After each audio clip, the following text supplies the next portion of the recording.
He's doing it this fast. Yes, have you got all that? Yeah. It's a story of my life, Graham. All right, we're away to go, hopefully. Good afternoon and welcome to what is meant to be an early start to Parish Online. So that which you saw was hilarious. But just a few notes about getting the meeting started. So we are recording, the whole point being that there are a lot of slides to go through, and I go through them in very fast time. But the idea is at the end of the session, I'll be sending you all the recording and the slides themselves so that you get a chance to go through in your own time anything that wasn't clear as we whistled through. And you'll also get a follow-up email with sort of links to places to go and things to do and that sort of stuff. So I'm just going to whistle through. By all means, do put questions in the chat session or ask them outright. The idea of having them in the chat is that if we run out of time, I can still get to you later anyway. Graham, before you start, you got the 101 course next week or the week after. Is this going to be too advanced if I don't actually know Parish Online at all? I just haven't. No, I think you'll have all the more fun. Don't worry, Cliff. Oh, thank you. Okay, excellent. I'll mute myself now. Okay. So next slide is just a warning of what we're going to be doing today. So across the top of Parish Online, there's a whole bunch of menu items. We go through you and show you what they do. Then we talk briefly about what on earth is a parish layer. And then we actually ask you to do some work where we go ahead and create 3 layers and add some items to them and then play around with them and edit them and list them and all the rest of it. So the point of that is that there will be the opportunity for you to take part if you'd like to. It's not essential by any means, but I think I found in the past that it really helps people to have a go at doing this themselves. But in order to be able to do that, you need to have access to a Parish Online account. I found it actually helps based on past meetings that if you have Parish Online up and running on the same computer that you've got this Zoom session, then it's much easier for us to go and share screens and sort out any issues. Certainly yesterday, there were people who were with 2 computers and they were having trouble describing what they were doing to me because the other computer wasn't online, but in mind. And if you are switching back and forth between Parish Online and your Zoom app, if there's anyone who's not happy with doing that, give me a shout and we'll deal with it accordingly. So when you open up Parish Online, and for those of you who are brand new, this is an opening page. On the right-hand side here is the Northern Survey's digital map of the UK. It's the best map that they do, so it's hugely detailed. And like you play with Google Maps, you can zoom in, zoom out, and roar around the country to your heart's content. So it's the entire United Kingdom is available to you. On the left-hand side, this column changes as we go through, but at the moment, what it's showing is the collection of third-party layers that go to make up the system. So at the moment, we've just got the digital mapping on, but you can throw in other layers of data to enhance the picture, and we'll cover that later as well. So we're now going to go along this top line of menus, starting in the left-hand corner with what I cheerfully call a hamburger because I've got no idea what else to call it. And clicking on the hamburger, well, if I went the other way, I would be better off. Let's go that way. Okay, what that does is get rid of the left-hand column. Now, it's not often you need to do that because that left-hand column is often full of all sorts of useful information. But sometimes if you're running out of real estate, it helps to get rid of the left-hand column and just have the entire screen open to the map. It's a toggle, so to toggle it back to the column again, you just click on the hamburger. So now we've gone back to the main menu and I've clicked on View, which comes to 3 drop-down items here, and we're going to go through them one by one, and I click on Bookmarks. I love bookmarks. Bookmarks are fabulous. What they do is basically keep a copy of where you were at a specific time. It keeps a copy of which layers you were in, which position you were in, what amount of zoom you're in, so that you can go straight back to where you were when you were doing it. And I sort of use this page as an example. So we're at a certain level here of 1,000 meters to this particular distance. There's a little place called Thorney and Muchney Ham in Somerset here on the left. But if I then click on a bookmark, which I did back in 2020, it just jumps me straight to a completely different scale. We've now jumped to 10 meter scale, sorry, 50 meter scale. We completely jumped to a different part of the country, and we brought in a planning application layer that I use. And so you can just use bookmarks to quickly go from A to B, and we don't have to go through all the bother of getting the zoom right and bringing in layers and turning off layers and all that sort of stuff. It does it for you. Very helpful. So there's a couple of instances that are tricky though. One of them is that you can end up with hundreds of bookmarks, and they don't get sorted in any particular order. They just go there as they get created, which is a pain in the neck if you're trying to find a specific one. And the best way of doing that is to use the Control F facility on your operating system to find it. So on the next screen, I'm going to say I've turned on Control F, which is just means search basically. And I've typed in a couple of letters or numbers that I know are on some of my bookmarks, and it's highlighted for me the bookmarks that start with those numbers. So if I then know which one I want, I can just click on it and off I go. So bookmarks are wonderfully useful to you. They have one drawback, which is the particular to the login that you're using as you go in. So if you want to share your bookmarks with other people, you need to create them in an account that other people use. So for instance, I'm in Long Sutton in Somerset. We have one account for everybody on the parish council, so that all the bookmarks that I'm busy creating, which are usually planning applications, can be shared by everyone else who's using the system. It's a multi-user system in Parish Online, so it doesn't have any problem in coping with all sorts of people logging in with the same account at the same time. So going back to the menu, I'm going to click on View, and up it comes with the second item, which is Coordinate Finder. And this is when someone has given you coordinates, or you've found them, and you want to know where that place is on the map. So if I click on Coordinate Finder, up comes this little screen. And the first area here, the coordinate type, is of crucial importance. You can draw a drop-down list here, and you get either British National Grid or your latitude and longitude, or something called World Geographical Survey 84, which is a sort of a Mercator projection. And it's wonderfully helpful to get the right one of these, because if you enter the data down here and you suddenly find yourself somewhere in the middle of the South Atlantic, it's because you've chosen the wrong coordinate type. And I'm speaking from experience, as one who spends a lot of time in the South Atlantic trying to get back to the UK. It hasn't been helpful.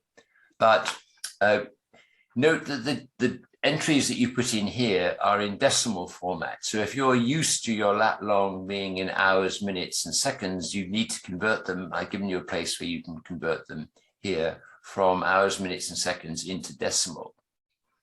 When you're in lat long, east of Greenwich is positive. So if you're west of Greenwich, you need to put your easting in here with a minus sign. I'll show you what I mean by that below. And then there's this note about having got the wrong coordinate type if you don't find where you think you should be. So we're going to go in and put some in.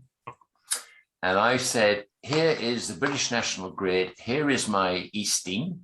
Here is my northing. And it finds this grid reference for you automatically.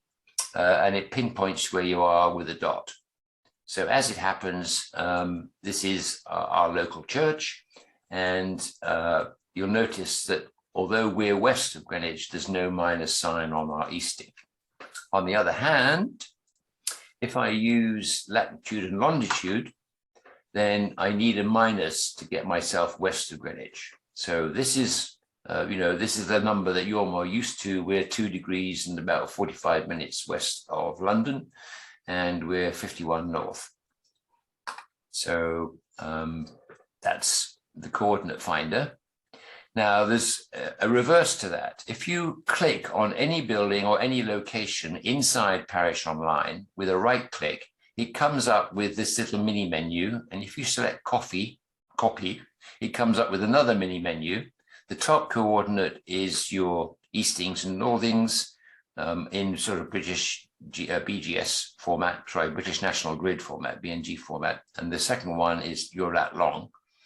It doesn't show you what those are, but it copies them to your clipboard automatically for you.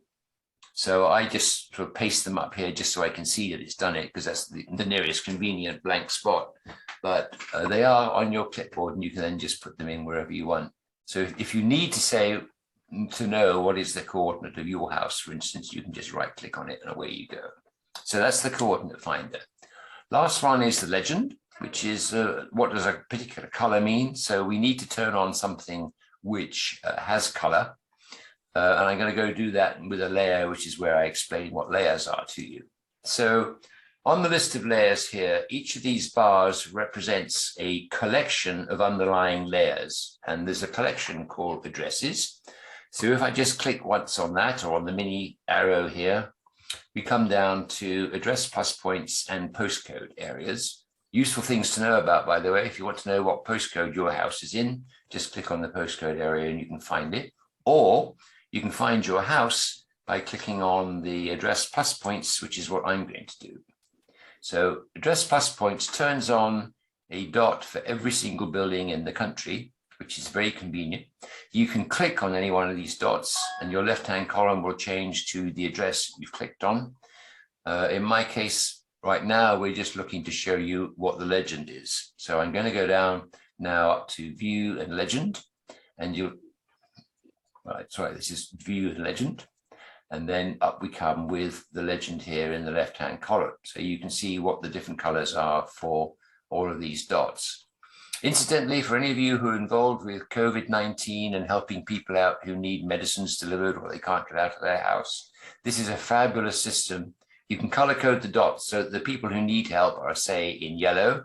The people who are able to give help are in green, and you just say, match the nearest green to the nearest yellow, and you've got everyone tied together.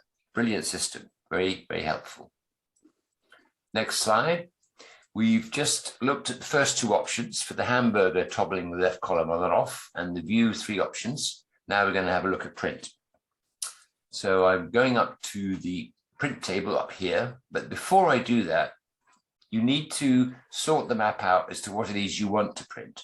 So I've zoomed and scrolled into this particular area. It's the center of our village, and that's what we're going to do a print of.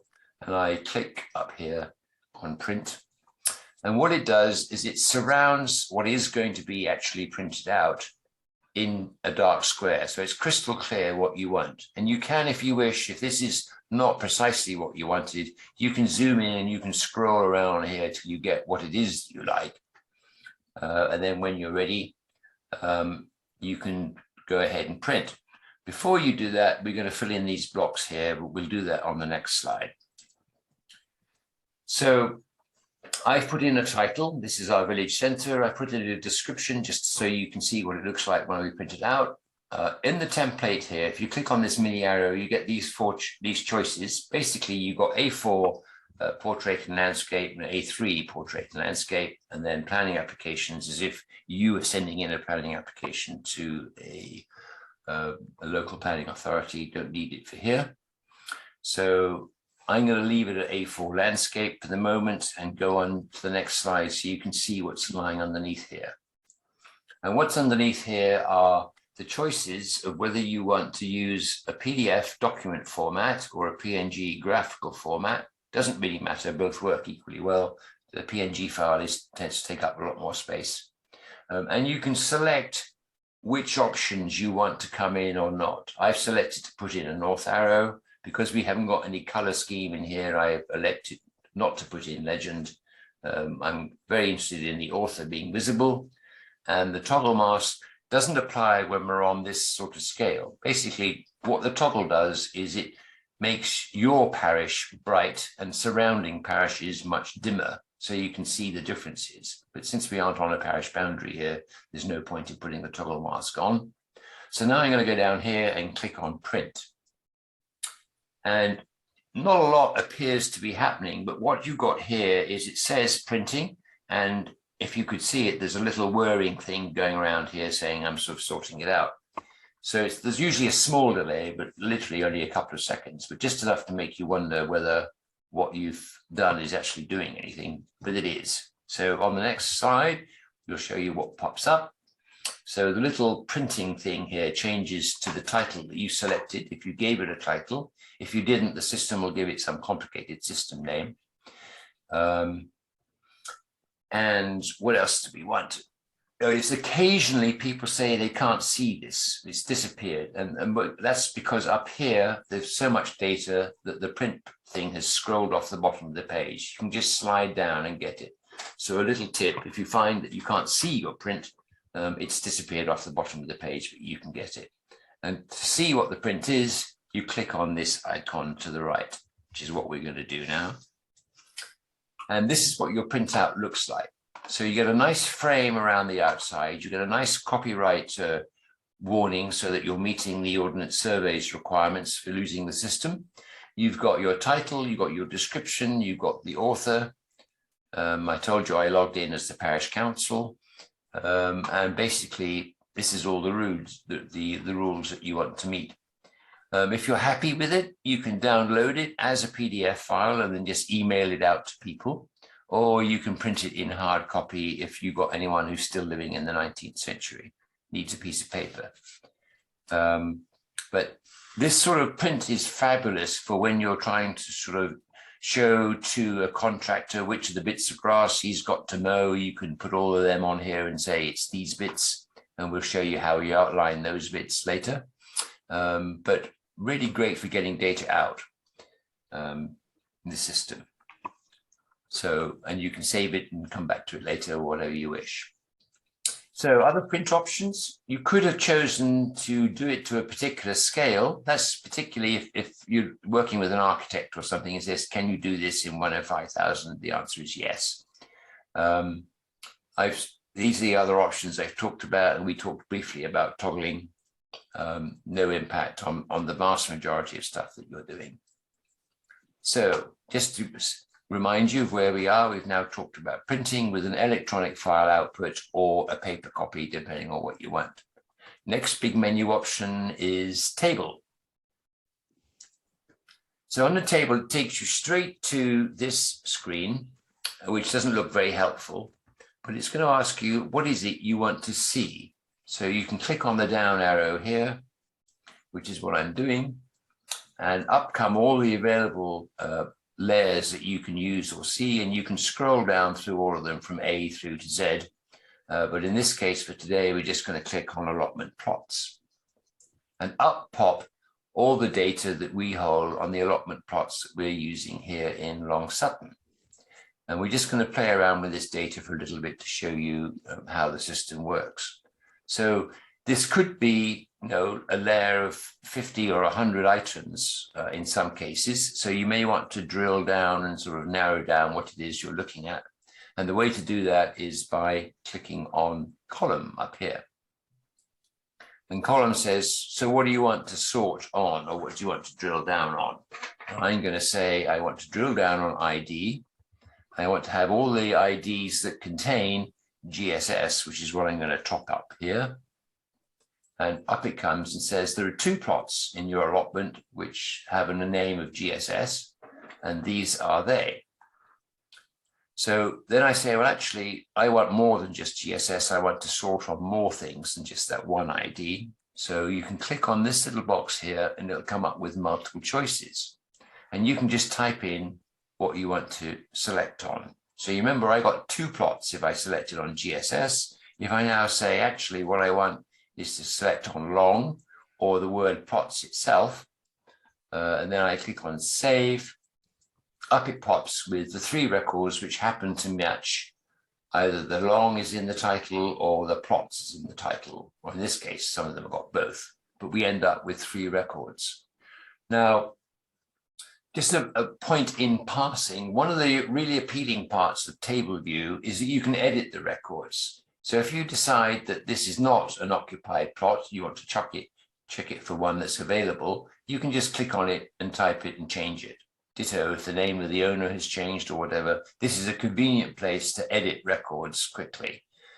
You will not be able to remove the data from any field that's required. Now, we'll talk about required data later, but just if you try and reduce something to zero, an entry to zero by deleting everything in one particular field, the system may refuse to do it if that's a required field. That's all. So if you've made a change, you can save it just by clicking on another line. And we're just going to go to the next file to show you what happens. You can click on a single row, so it's all highlighted like this. And then you come down, you see there's a view on map button, which has popped up. And it's very, very convenient because the row that you've selected, it now goes off and finds its place on the map and shows it to you. So I'm going to click on view on map with that row selected. And it's jumped straight to our allotments and shows you the particular allotments that match that particular row. So very quick, very useful for tracking things down. Go back to the scene before. You also get the chance to export all the data in your table to a, let's call it a comma separated value file, a CSV file, which means you can open it with a spreadsheet or notepad or anything else you want to get into it with, but really convenient for spreadsheets. So if I click on export, it says, you sure you want to export? You can, if you want, add metadata like the date the last record was changed, that sort of thing, but not often. And go ahead and click on export, and you get the spreadsheet data that you want. If you've got filters turned on, such as we've got up here, then it only selects out those records with the filter. If there are no filters applied, it sends out every record in that particular table. Again, very convenient. Once it's in another file, you can do what you like with it as a spreadsheet or whatever. Handy stuff.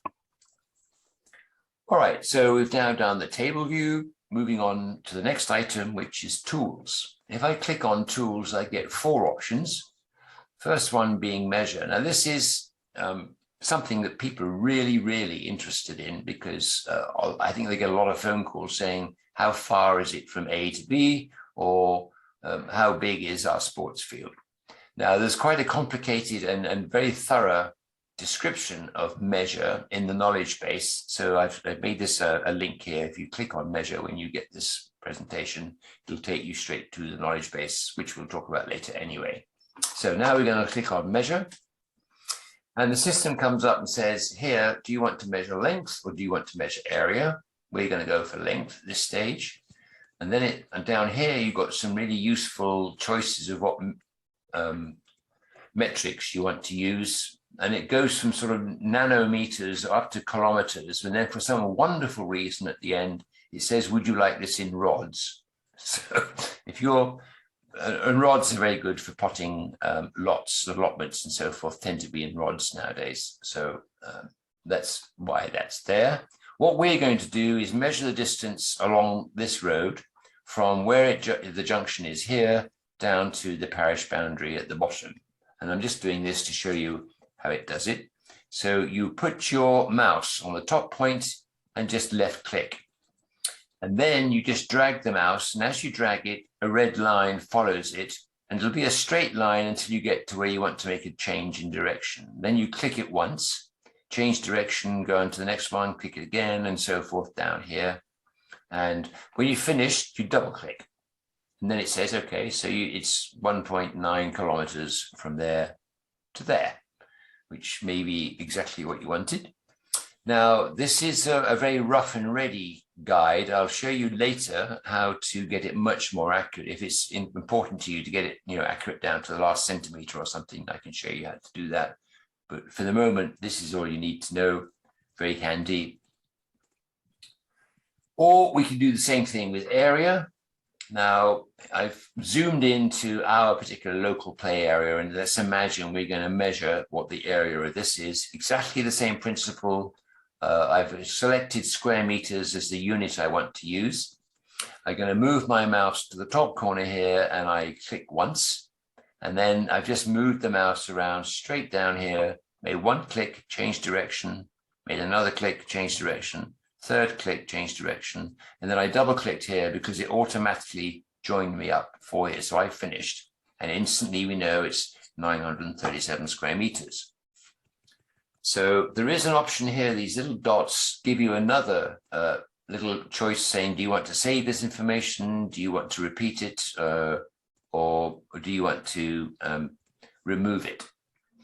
So that's what those are for. Going back to tools. Next thing is isochrone. So an isochrone has got a particularly good description of it in the knowledge base. So I put a note up here with a link to show you where you can go to find all the data you need to know. But for what we're going to do now is this shows you how far you can travel in a given time, depending on what form of transport you're using. And I'm going for car. I'm going for the defaults of 3 areas, 5 minutes, 15 minutes, and 30. And I'm going to click on the center of the village to say I want measurements from there. So I go ahead and do that. And I've changed scale slightly just to show you because we chose cars. But what the system is telling you is how far you can go in 5 minutes with the green data, in 15 minutes, sorry, with the light brown orangey color, and the pink is how far you can go in 30. And the difference between this and a regular just expanding circle of time is it's taking into account what roads, footpaths, and basically accessibility is for you. So the roads are obvious, but when you're on a bicycle or on a walking, then you can get very huge variations here because it's obviously easier to go along a footpath than it is to force your way through brambles. And the mapping system does take account of what sort of country you're going through and what you have available. So isochrone basically links all together, all the places you can reach in the same amount of time. So, and you get the chance, you can change these to anything you want, but it just defaults to these 3 as standard. That's isochrone. Next one is annotate. There are all sorts of uses for annotate. It's another one that's got a very good explanation in the knowledge base. So I've given you a link here to the knowledge base. We're just going to go clicking in on annotate. And it pops up on the left-hand side and says, do you want a new one? You could list all the ones you've done in the past, but I've cleaned everything up for this presentation, so I haven't got any in the list all. So I'm going to click on new. Do that, and up it says, do you want a dot, or rather a point, a line, or a polygon, or a label? This is for your annotation, and I've just made the point here that this is not a circle, it's a point. If you want to draw a circle, which we're going to do, you have to do it in a polygon, which is not necessarily intuitive, but it is the right answer, as you'll see when we get to the next slide. So I'm clicking on polygon. And the first thing it says is, do you want to use a circle? And I will say yes. And then it says, you know, do you want to use a label? And I will say yes. And then it says how big. And then you say you put your mouse on the starting point, which again, I've taken the center of the village as the starting point. So I click there and up pops the circle, which I can then adjust for the radius, which in this case, I've selected 500 meters. I've selected to say the label will be houses within 500 meters of the village center. What I'm going to do is invite the system to give me the address of every house within that circle. So that you can see is quite useful. Now, the address space in Parish Online gives you the address of every building in the country. So I'm just narrowing it down a bit and say, I just want these addresses, please. So I'm happy with the circle. I'm happy with the distance. I could have changed the color with this button here. I could have changed the outside color of that black with this button here, and I could have changed these, but we're not going to. We're just going to accept the as they are, and I click on finish.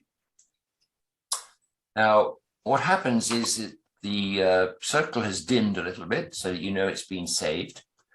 In the left-hand column, you can go and edit things if you want to by clicking on the pencil. But if you want, what I want to do now is to get into the data record of this. So you click anywhere inside the circle, and this happens everywhere within Parish Online. If you want to get at the data record of anything, click on it.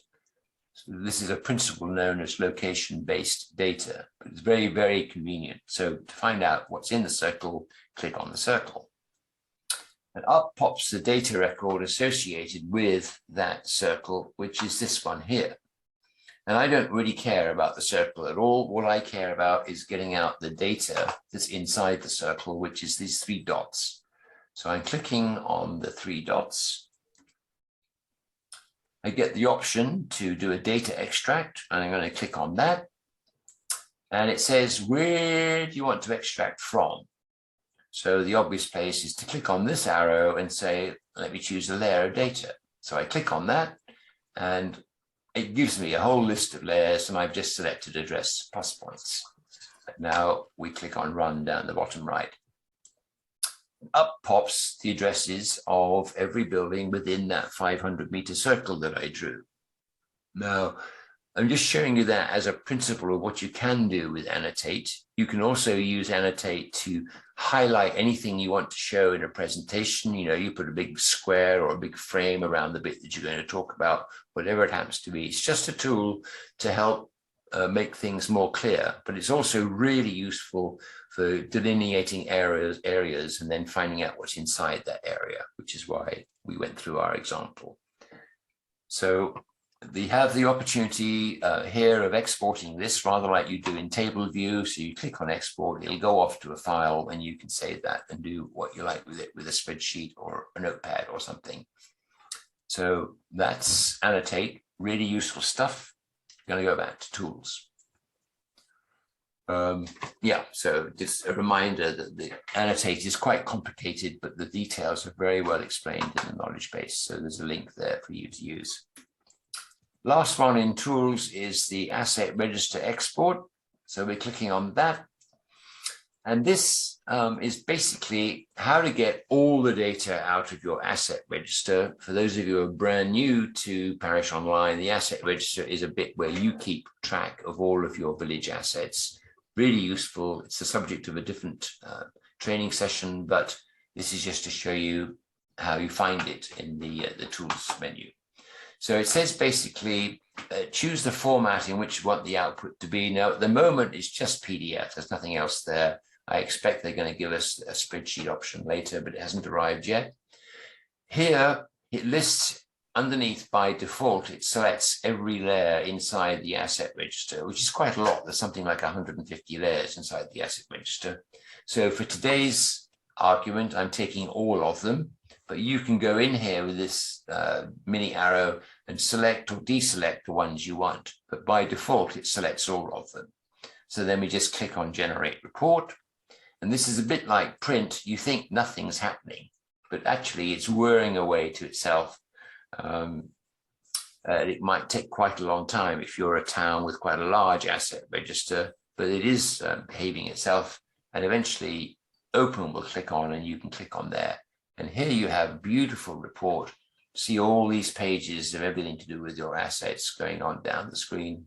I'm not going to bore you with those, but the report is there, very convenient, very fast to get the details out. So if you're doing your annual report to your insurance company of what it is that you're insuring, this is a fabulous way of doing it.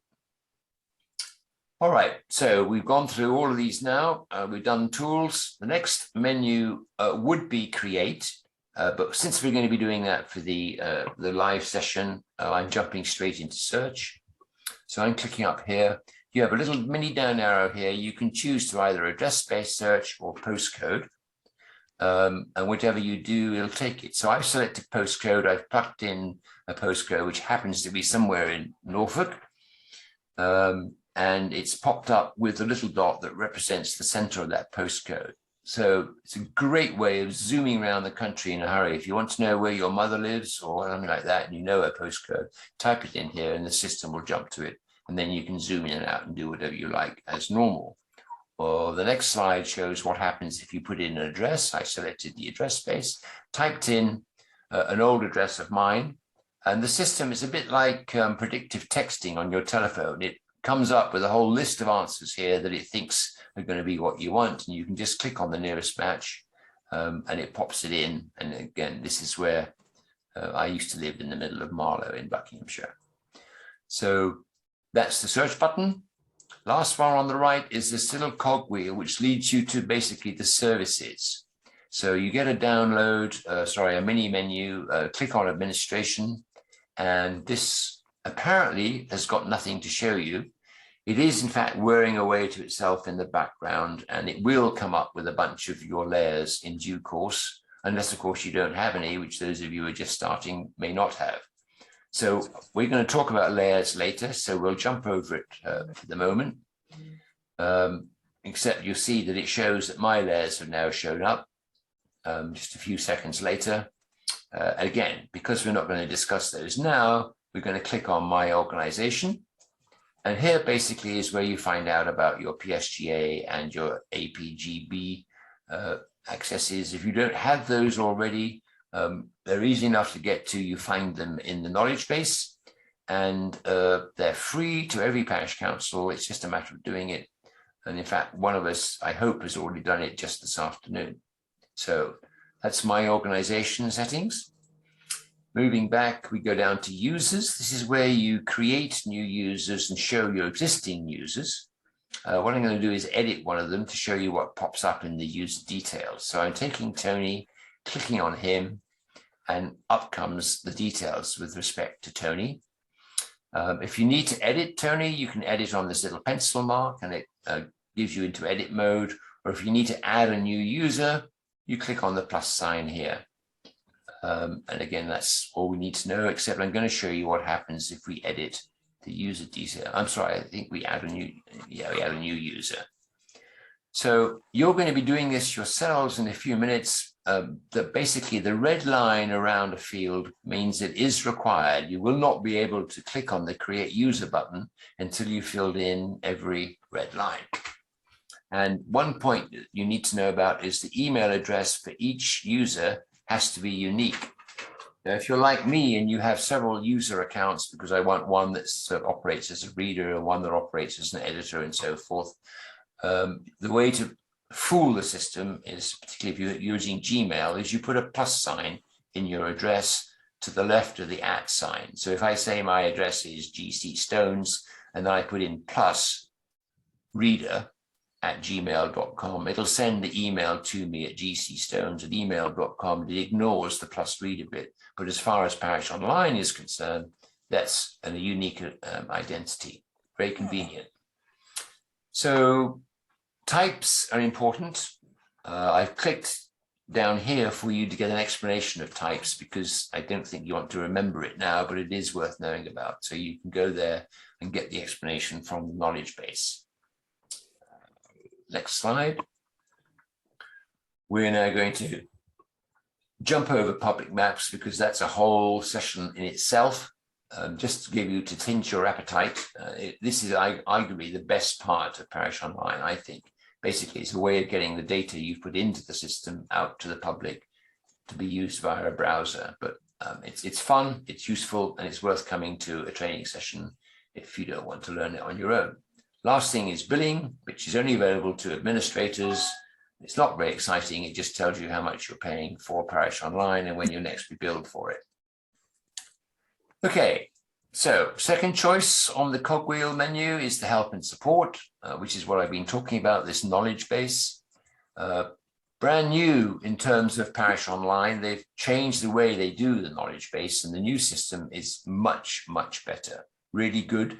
Be patient with them, because they're still rewriting a lot of it. And it tells you when you look at a particular section how long ago they did it. And some of it they're now saying, 5 days ago or 3 days ago, whatever. But the new stuff they're doing, they've got a really smart cookie building this knowledge base. Two options. You have the knowledge base, which is the data of information itself. But there is a community forum, which for those of you who like social media is a good way of finding people who can answer your questions in a hurry. If there's anybody online, it's brand new, so it hasn't had much of a workout yet.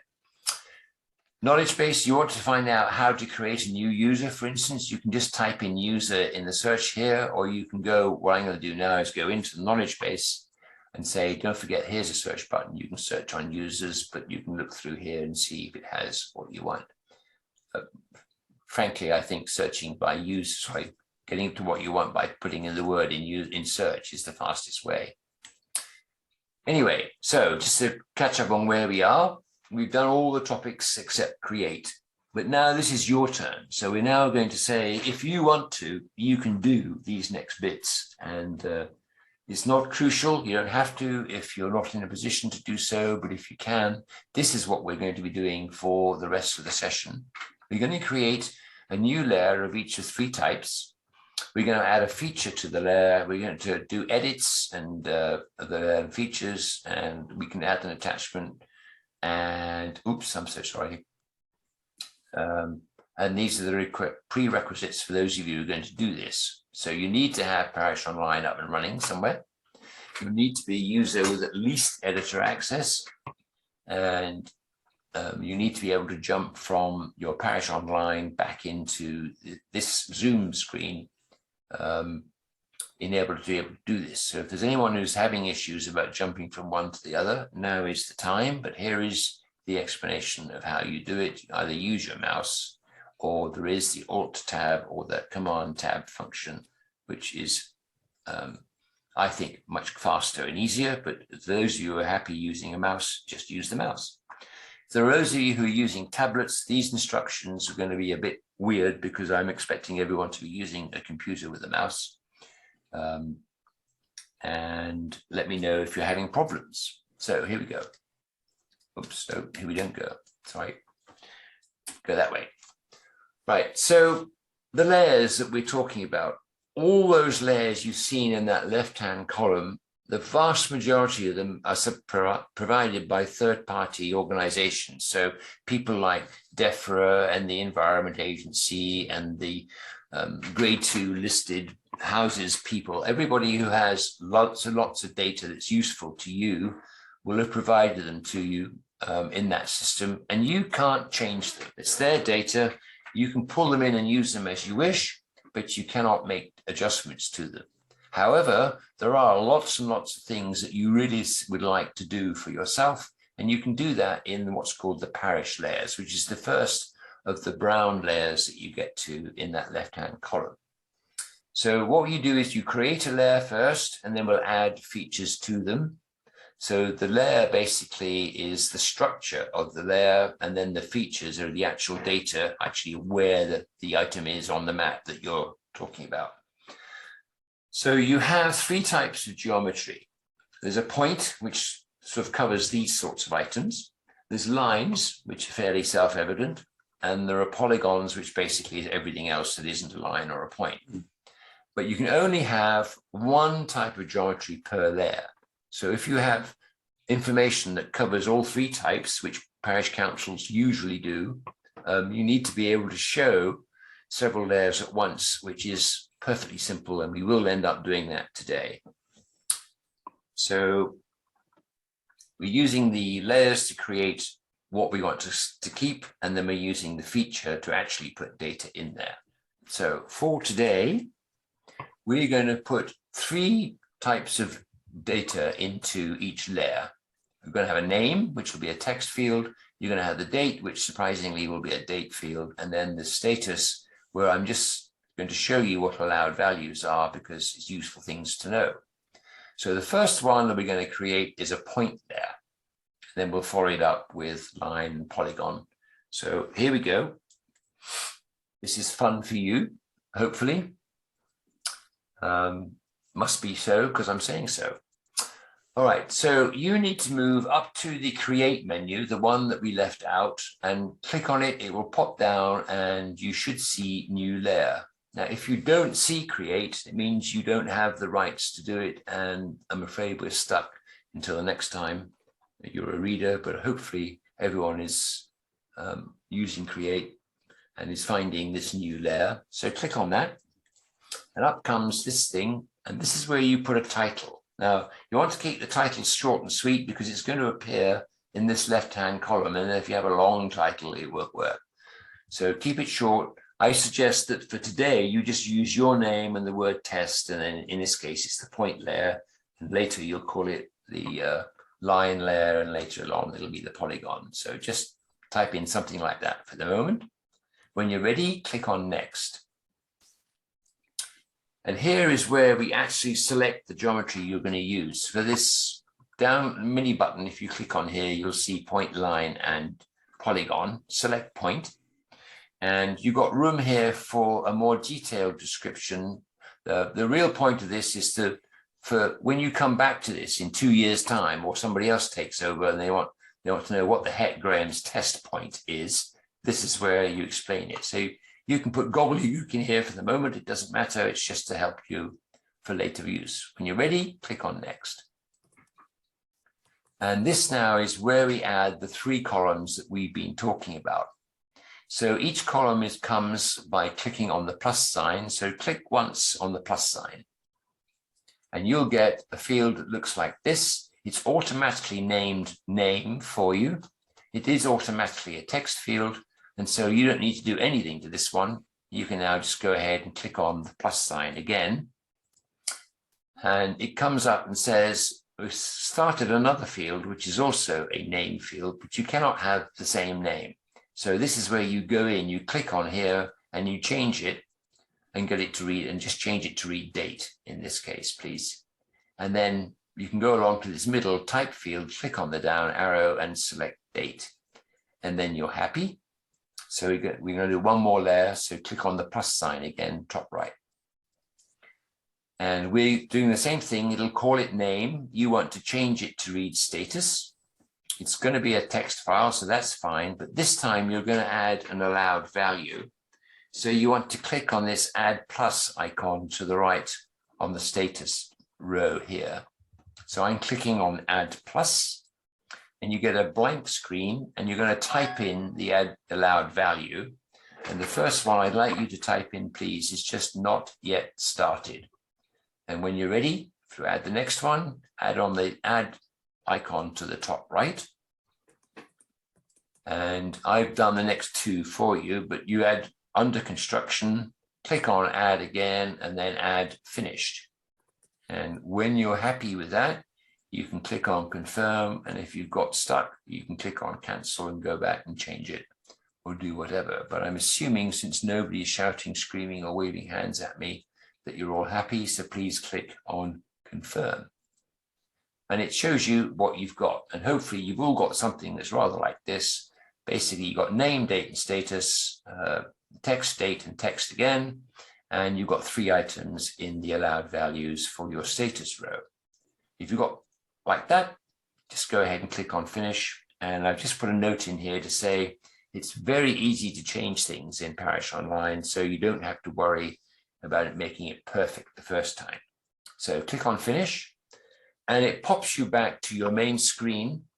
And in your Parish layers now, you should have the test one that you've just created. Now, if there were existing layers beforehand, it's going to be down at the bottom of them all. So you need to scroll down to the bottom of your Parish layer until you find your test one that you've just created. No one is shouting or screaming at me, so I'm assuming that you're all doing well.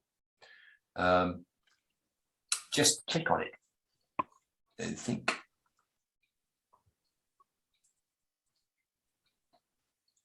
No, I do. Yes, sorry, just click on it.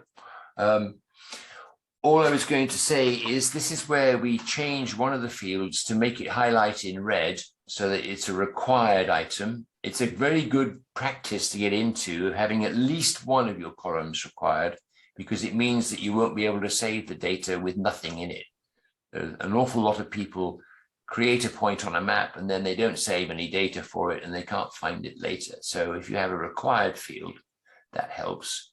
So what we're going to do now is move up to the top right-hand corner, click on the cogwheel, and then select administration. And you'll remember this screen should pop up now with your new layer in there. Depending on how many layers you had before, it'll be the bottom one or it may be the only one. It's entirely up to you. All you need to do is click on it once to select it, and then you can move over to the right-hand screen where you'll be looking at something like this. So hopefully no one's shouting at me yet. So That's okay. What we're going to do is make the name column required. So all you're going to do is just click on this required box here. And when you've done it, it'll look like this. So all you've done is made one column required, and it's the name column.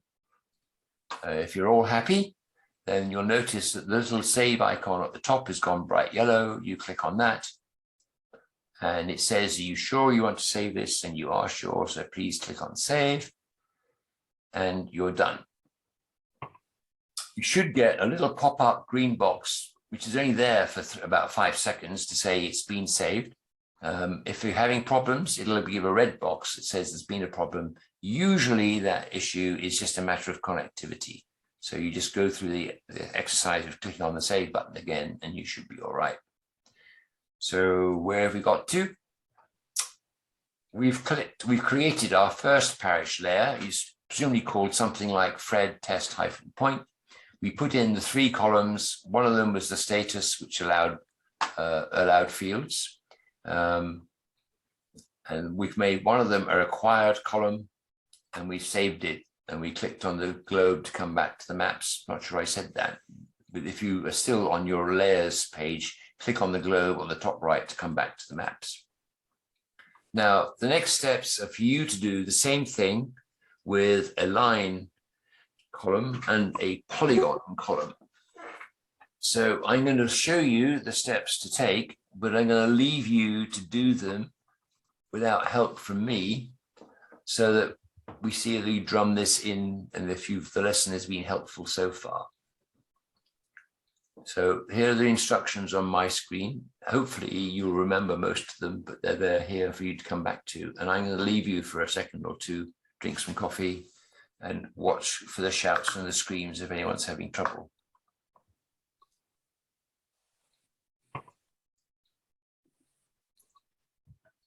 It would be handy when you finished both the line layer and the polygon layer, if you'd let me know, so that I know when to move on to the next one.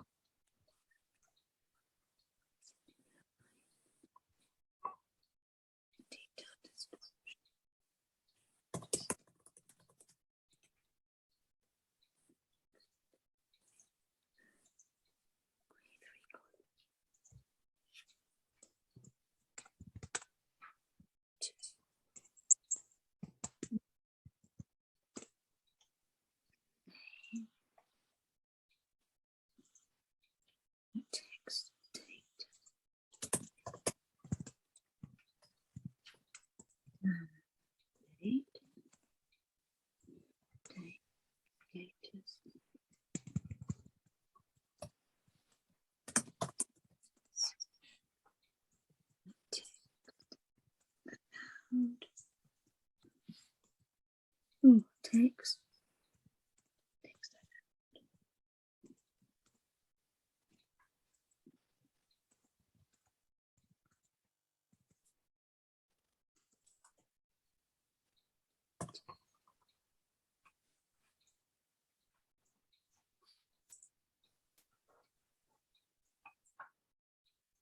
Not yet. Confirm.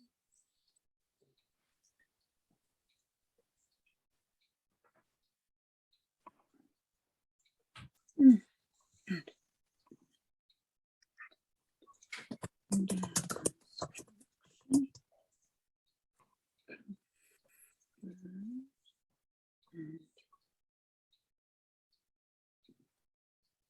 Graham, I'm looking for my status. It's got type text allowed values, not yet approved. And I'm sitting with status, and it's got the drop down is text. Where do I put the not yet approved again? Oh, yes. So does it give you a blank line that says fill it in here or something? Well, do I need to add it? So I've got status, drop down text, and then the add button. Yeah.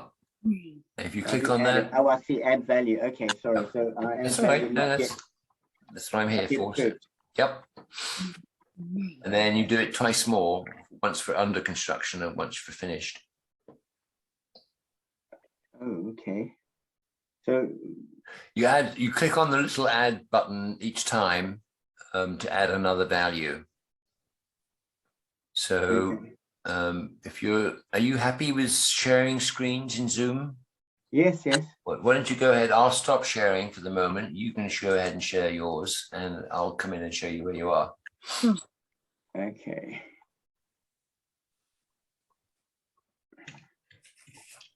Host disabled participant screen sharing. You need to allow me to Oh, share. yeah, I'm so sorry. Yeah, you're absolutely right. That's my mistake. There you go. Okay, so it's that one. No, it is that one. Share. Yeah, that looks good. Okay, so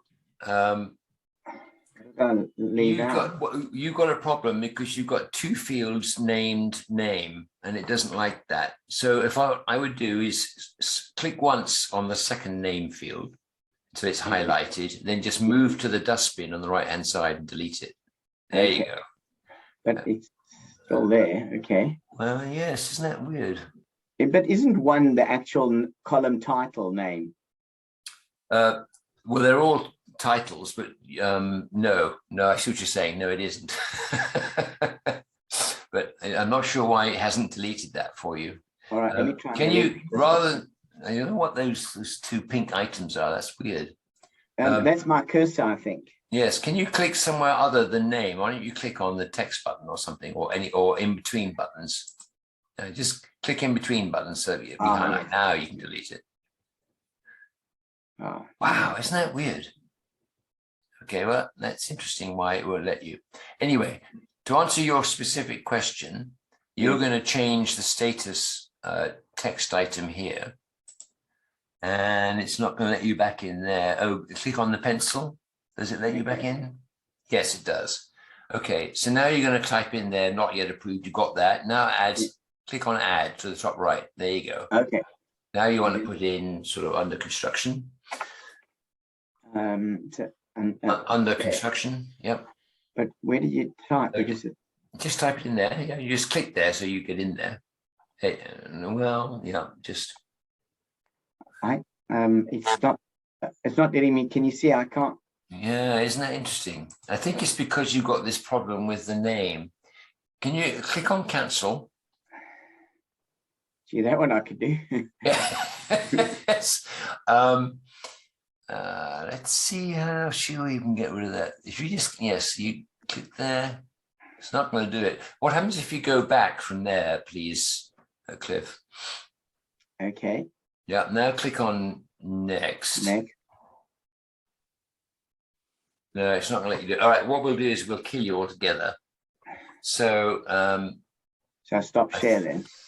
No. Because this A, it's useful to other people, and B, we're not going to be able to do it unless I can see what you're doing. So if you click on back, okay, bottom left, see if you can back all the way out of this. Okay. And yeah, but those two pink marks are still showing there. Yes, isn't it? It is very weird, those pink marks. Does your cursor often do that? What It happens if you always move does the that. cursor now? Because yeah, I know what those pink marks are. Well, the pink marks are where I last typed, I think. Ah. Really? Okay. I think so.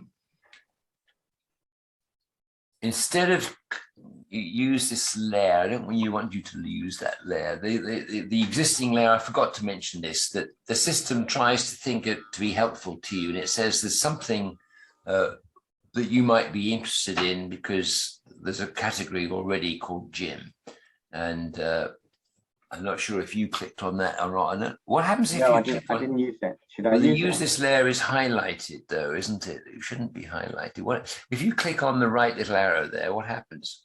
on Now, that one? yes. I guess it'll make a layer for me. Whoa. Right. That's really interesting. Oh, because it's okay. You have gone into the playground equipment layer. I'm with you. Click on the X at the top of the feature editor. Okay. And go back into parish layers and just click on the little, has it done it for you? Cliff's notice board, which is good. That was the previous one we did. Yeah, that's fine. Okay, so let's start again, Cliff, for you. Go up to create. Okay. Add a new layer, yeah. And let's start from scratch. So just go, off you go. Gym equipment. This is me dreaming. Oh, Yeah. okay. Right, so Come on. that's fine. Just ignore all those we're saying use these layers and click on next. Yeah. Okay. And then geometry Geometry type type. is line. Yeah. And you ignore the description, just roll on to the next. Okay, click on the plus. Click on the plus again. Change Okay. the word name on one of them to date. Go down to the second. Yeah, it doesn't matter which one. Just make it a date. Okay. Change the middle field to date. There you go. And click on the plus to the top again. Change that one to status. Okay. Yep, good. And click on the add plus to the right. There you go. I add under construction. Click on the add to the right. Not yet finished. And click on the add again. And finished. That's fine. Okay, and then just confirm. Yep. Good. Okay. So you're all set. We're finished there. Click on that. Okay. And we don't need to do the polygon. Well, actually, maybe you do because it's good for the practice. So if you just do one more layer quickly, Cliff, if you wouldn't mind. Sure. Yeah, new layer. Call it what you will. Post boxes, say. Okay. Next. Yep. It's a Geometry polygon. type. Yep. Next. Okay. Add. Yep. Okay. And again. Add again. Yep. Yeah, good. Yeah, change the second one or the first one, doesn't matter. Okay, the second one, yeah, let's do that. Let's make it date. Make it, sorry? Date. Date, okay. And make it a date field. Okay. Perfect. Add one more. Yep. And that's going to be called status. Gosh, I could type as well. No problem. Okay. Yes, it just we don't bother about those drop downs. Okay, And then I just click on. Yeah, go on, put one if you want to. Just put in one. Put in one. Okay, so Yeah, this is just under fine. construction, say. Why not? That's fine. And then just click on confirm. Perfect. Click on finish. Excellent. We're done. And if you could stop sharing now. Okay, I could always be a case study for everybody. Yes. Well, it's always very wonderful to have somebody who's having issues because it helps everybody else. And yesterday we had a lady who had inherited a computer from her predecessor, and it was a Mac, and it didn't behave like any Mac I've ever seen. And we had other people on the call who were using Macs, and they couldn't make head nor tail of it either. It was very weird. She was one of these ladies who hadn't come in on the Mac for the Zoom call, and so she couldn't show us what she was facing. Oh no, she couldn't find the Zoom call. It was extraordinary. Just poor lady. I felt very sorry for her. But anyway, let me go back to sharing my screen, and we'll move on to where we were. Tell me I've made a mess of this, have I? Yes, I think so. There we go. All right. So hopefully everyone now has 3 layers, and we're going to start adding some data, a feature. So we'll move on. Start with your point layer. And the first thing that we do is, because we know we're going to be adding data to the map, we need to find a space on the map where we can add the data. Now I'm going to choose our recreation area because it's a nice big open space. It might help you to get into your maps now and just find where it is you want to put these 3 features that we're going to add. So find somewhere. It can be an open field. It can be the top of your building area if you like. I don't mind, but just somewhere it's easy for you to see what it is that you've done. And having got to this area and zoomed in and got the right scale and everything else, then you look for our first one, look for the point layer, and anywhere in the point layer, just right click, and up will pop this mini menu, and you're going to click on add a feature. So up will pop in the left-hand side, your column will now change to a feature editor. So hopefully you're looking something like this. And you'll see that the name field is surrounded in red and it says it is required, which is good. So you can type whatever you like in there, whatever you're going to name this point, remembering that you're a point that you're going to add. Select a date, today's date is fine. Select a status and you get a drop down menu there. So you can select one of the ones that you've written. It doesn't matter to me what you choose. It's just to show you how this thing works when you put in these allowed values. So when you're happy, I'll show you what I've done. And you should have something like this. So you've got a new pavilion is my name. That's interesting. I call it a pavilion. I'm doing a point, but never mind. The date and the status. And you'll see that down the bottom, your save button is still grayed out because we haven't put anything actually on the map yet. So as you move your cursor over the map, you should see it change into a crosshairs. And that means you can move it to the point where you're going to add your point anywhere you like and just click on it. And I've done that and I get a nice little blue circle and hopefully you have as well. And you'll see now that the save button is highlighted. So you can go ahead and click on save, please. And you will see that your blue dot has now changed to a red dot, indicating that it's been saved. In the left-hand column, the system has set itself up for a new record because it assumes that you're going to add several features at the same time. In this case, it's completely correct, but the next feature we're going to add is in a different layer. So move up to your top layer up here and select your line layer. So I'm doing that, and you can see I've got a drop down of available things and I've selected line. You will only have 2 or 3 to choose from, I hope. So I've selected line. I've gone in and filled in the details. I've given it a name, I've given it a date, I've given it a status.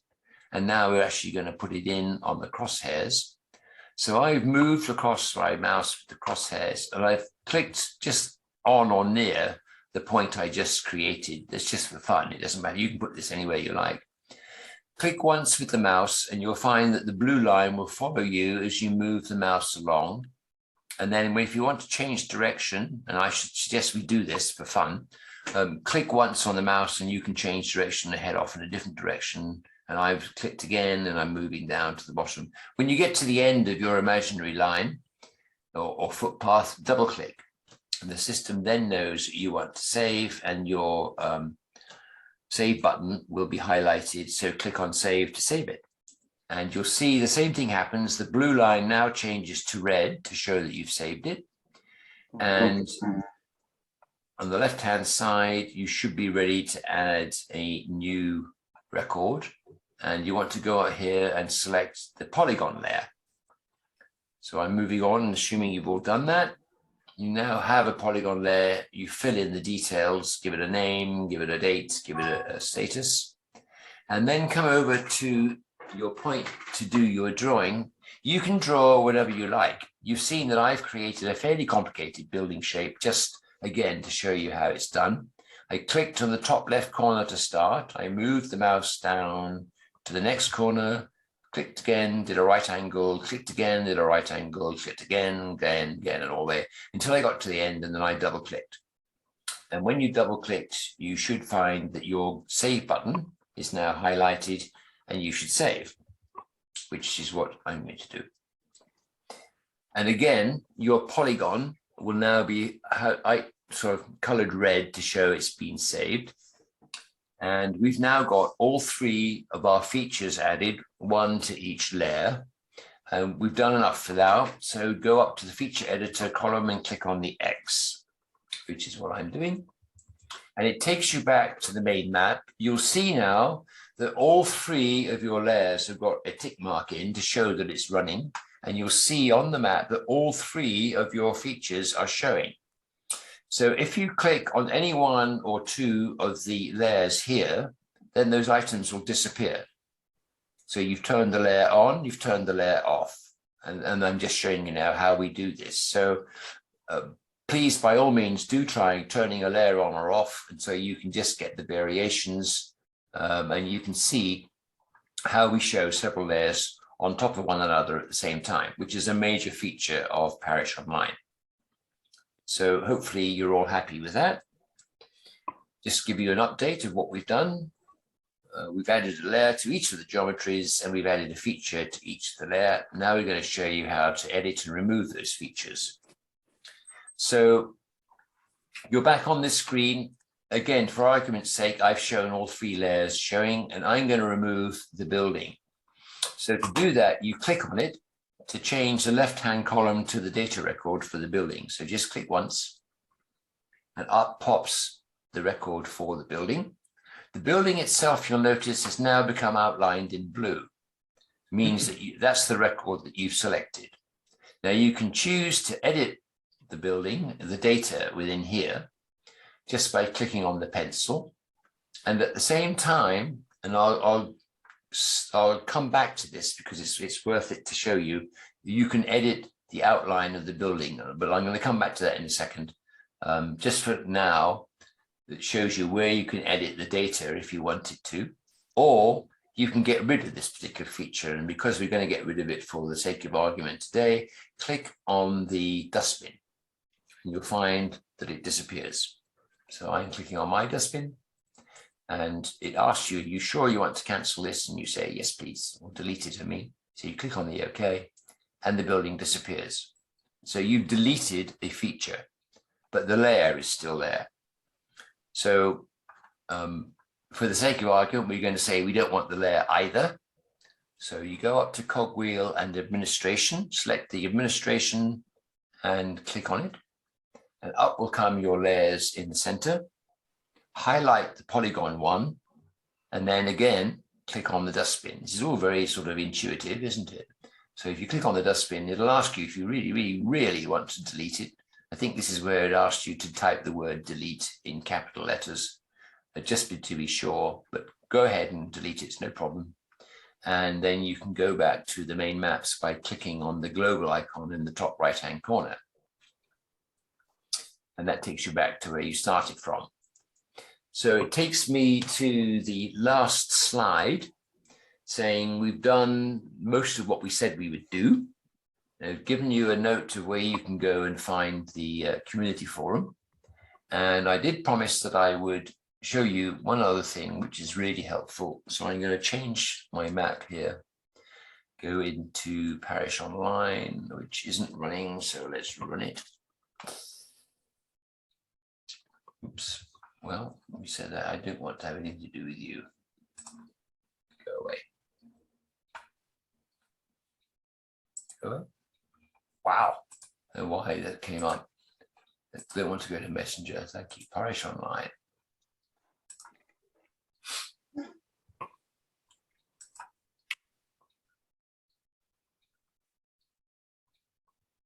Now, the reason I'm doing this is to show you how easy it is to make changes. I just want to turn on the polygon. And we want to zoom in to find the stuff that we were doing earlier, which is here. Right.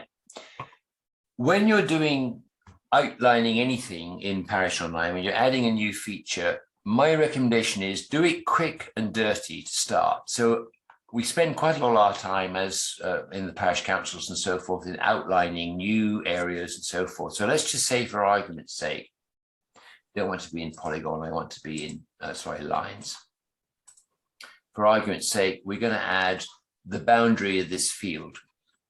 So I'm going to click on here and add a feature. I'm going to go to a top corner and say I want to click this boundary. So I start here, and instead of following this line really accurately, I just do it rough and ready. All right, so I'm just going to go around here, around there, and it's nowhere near the boundary really, but it's close enough for government work. All right, give it a name so I can find it later and delete it and save it. So now to get into it, I get rid of this editor and I double click, or I just click inside my little boundary to bring up the record. Well, that isn't the record. Let's go here. There we go, my test line. And now I click on the pencil so I can edit it. And this is the clever bit. Now zoom in. All right, make this a whole lot bigger, whole lot bigger. And now you'll see it becomes a real piece of cake to say, actually, we want that to be there. And we want this to follow the line around there, and it needs to follow that there, and it needs to follow that there, and that one there needs to go up. And all of a sudden, you see, that's still a bit far away, so let's make it a bit bigger. There we go, and we can just move it there. There we go. Now we're beginning to follow the line much more closely. And that goes to there, and then it changes direction. So we'll say, you better go down about here. Oops, no, I didn't mean to do that, sorry. But you get the point. It's very much simpler once you've got an approximate shape to then go in and really tidy it up. And curves in Parish Online are lots of short lines, short straight lines. There aren't any curves per se, so you just get them in. But you can see the point. I'm not going to bore you now, but I just wanted to show you this because it's a basic principle. And you're creating a line for the first time. If you try and create it as a complicated shape, you'll guarantee you'll go wrong and you'll have to start all over again, which is really irritating. So quick and dirty first, and then just tidy it up in the edit afterwards at a much larger scale. And you'll see that this is now, it's approximating much more closely to the line of the field itself. Okay, so we'll say that. So we're done with it. I'm going to stop sharing, and I'm opening the field to questions if anybody has any. Don't all shout at once, please. I was very interested in the work that you're doing with your allotments. Ah, okay. How did you obtain the initial geolocation data for the corners of each of the plots? We cheated. This is one of my favorite stories, this one. Let me go back into sharing my screen. Come on, Serge, you can do this. I'm trying to do a lot of mapping here for our neighborhood plan and for our allotments. And this is exactly what I need to do. I need accurate eastings and northings for. Do you have any boundaries at all on your allotments as they exist at the moment? So are you familiar with this? Let me just turn my layers off. There we go. Are you familiar with this one down here called allotments? There's a layer here called allotments, and if you click on that, I'm not familiar with that. No, okay, but we do the have reason I mention it. The reason I mention it is because the National Association of the National Allotment Society gave all of its data to Parish Online and said some of this is accurate, some of it is not, some of it may be years out of date, but this is where we think allotments are. And in some cases, it's very helpful to have at least a starting point. Now, if I turn on the allotment I'm going to turn on the allotment boundaries. All right, up pops this allotment here, and it gives you the boundaries. So I'm just going to zoom in on it. Okay, I'm looking at that. I'm looking at that on my system as you were speaking. Good. Okay, so you've got a boundary there. I've got the circumscribing boundary only. That's fine. Which is just wait on. Be patient. So turn on allotment plots, which allows you to put lines around the individual boundaries, okay? The individual plots. Now, this is where the fun bit begins. All right, let's just move up the scale a bit because it gives us more clarity. Turn on your overhead photography. Doesn't matter which one you select, but we'll just go for 12.5 and wait patiently because there's a lot of data pouring into the system now through your tiny little connection to the internet. So it takes a little while, but whilst we're talking, we're just going to be very, very patient, and I'll speak very, very slowly until you can see it suddenly popped in. Now, it doesn't look too clear like this. No, I need to stop you. Okay. Yeah, for two reasons. One is that the photography angle is quite oblique for ours. And secondly, the allotments are just about to be reconfigured. They're completely swept clean and reconfigured, and I need to draw them onto the database before the plot holders go on there. Right. Do you need to keep a record of the plots as they are at the moment? No. So what you're going to do is to click the plots as you expect them to be when the people get in there and start making plots. Is that right? Yes. Yes. Okay. Are they all going to be the same size? Going to be full size, half size, and quarter size, 250 square meters, and we've got a drawing showing where they're going to be, and laid out on an architectural drawing. Oh, right. Well, that's fabulous. In that case, I think I can help you even more. So if we go into plots here, I'm sorry, let's go over here. And we right click to come up with add a new feature. Yeah. And we go up to here. This little square icon here says, do you want to draw a standard shape?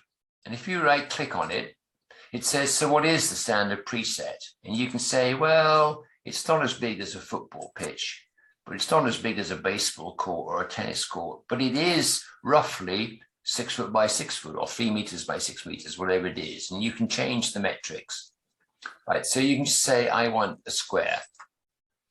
And it says, okay, where do you want it? So you say, well, I want it there.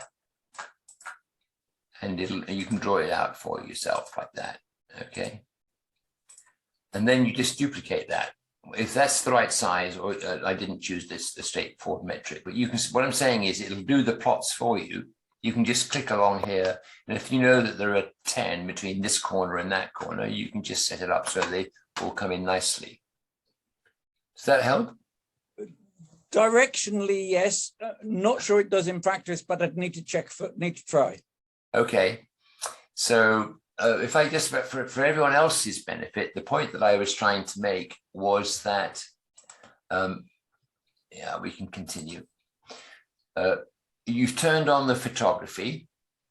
If you come up to the Ordnance Survey section up here, and you'll see that you can right click on this cogwheel and you get the chance to move a filter. Now, what it's saying is, if there's 100% map, you see everything on the map. Yeah. If there's 0% map, you see 100% photography. Yeah.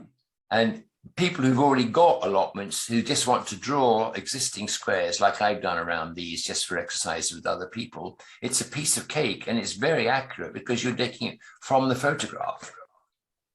So you can save yourself a lot of time and trouble by just following the outlines that are already there for you. And I hope that's answered your question and perhaps helped some of the other people. Well, it has. On the first point, though, I'm drawing it from the existing map. The aerial photography is such an odd oblique angle that it's quite difficult to follow. Have you looked at all the photographs? Yes, I have. So but it doesn't matter because I don't want a map of what we've got. I want a map of what we're going to have. No, okay. I was just thinking for other purposes, if you didn't want it so oblique, you might be able to find historic photographs that give you what you want. Yeah, okay. Yeah, the oblique angle is really helpful for people who are trying to track street lamps. So you can turn on the photography and the shadows show where every street light is. So I've actually got a separate layer with all the geolocation data for street lamps. Okay, well, that's fine. But I'm just suggesting things that have helped other people. I've had a lot of fun with one of the parish councillors who was starting to track all of her street lights, and we were tracking through, looking at all the shadows. It was great. So I hope that's answered your question. Let me turn off this photography because the system gets a bit lost, and we'll zoom back in to our normal stuff. In fact, I'll stop sharing. So I hope this has been helpful. Do we have any other? Oh, I forgot to look at the chat to see whether you've got questions in there. Okay, there's Bob's question. There's Bob's question. Yes. Hi, Graham. Yes, Tracy. Can I just ask, you know, the last little bit you did where you amended the boundary, yeah. So how did you do that again? Because you went so quick and I was trying. Oh, so sorry. Let me share the screen again. We'll go in there. So I went into the area where I know I've got a playing field. So let's just move back to it. There we go. Now I'm going to zoom in. I think I might just do a quick refresh. The system's, let me turn off the allotment there. That may be it. Let's turn off you and turn off you. And yeah, we've lost the map. So sometimes the system gets confused when you're doing photography. So I just refresh the whole thing. So basically starting afresh. Here we go. So we had a recreation ground, which is here. Zoom in a little bit to just bring it up to speed. There we go. Just to give me a boundary to play with. And I'm going to add the boundary, which is a line. So I turn on my line layer and I add a new feature with the right click and click on add feature. So now I'm in line mode. I go to any point on the boundary, which is already here.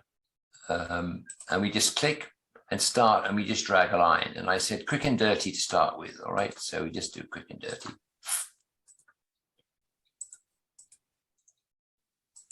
And then you, oops, double click to save it.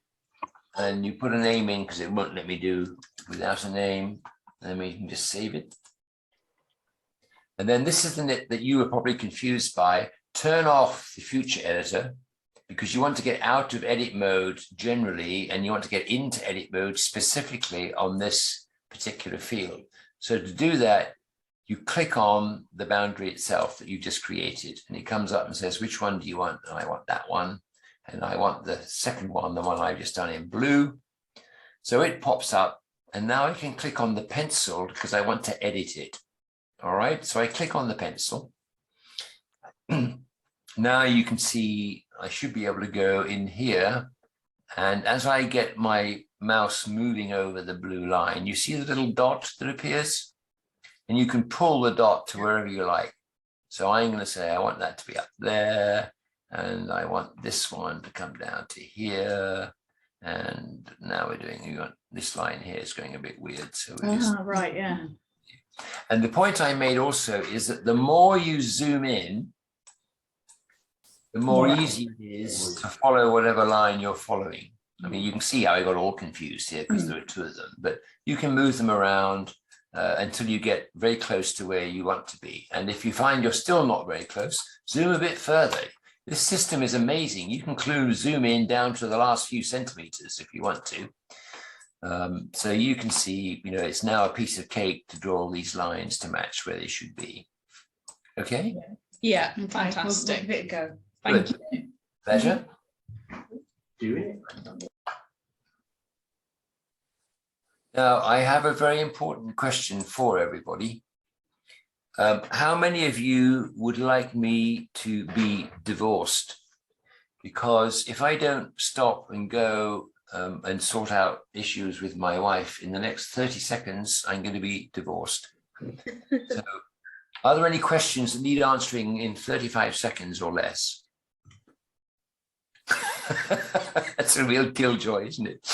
Well, look, let me say thank you so much to all of you for coming this afternoon. I hope it's been Graham, helpful.